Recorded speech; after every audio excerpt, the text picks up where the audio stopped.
Moko kuom johala e boma ma Diani e kaunti ma Kwale ochwalo ywak gi ewi ojende ma jonjore mosiko monjo kendo mayo jodak ma kono gi johala mwandugi. Giwacho ni njore ma kamagi duoko chien dongruok e ohala kod chenro mag limbe, ka koro gikwayo tend arita kwe mondo ket yore mag neno ni kwe obedo e alworano. Bende gikwayo jodak ma kono mondo obed kod hera kendo neno ni ji duto te oyudo thuolo marom e tije e kaunti.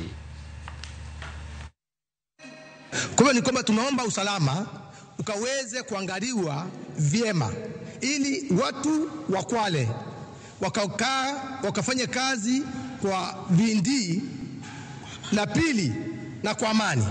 Na pili, wakati usalama haupo, tunategemea bahari, beach. Wale watu wetu wako pale, wazungu wanatoroka, investors wanaenda. Kwa hivyo Kwale inateseka. Kwa hivyo ningeomba usalama uwe wakati wote, usiku na mchana, kwenye njia zile tunatembea. Manake tunatembea na tunauoga hapa. Tukifanya kazi yetu tunafanya na uoga. Manake ujui mtu wa mapanga anakuja saa ngapi, ujui mwizi anakuja saa ngapi. Hiyo ndio ombi yetu. Tunashukuru sana gavana wetu kwa kupatia nafasi hata ndani ya hii serikali yake. Ameweza kutupatia nafasi ndio tuweze kufanya kazi pamoja, kwa vile hana ubaguzi. Kifika hata ni maendeleo, hana ubaguzi.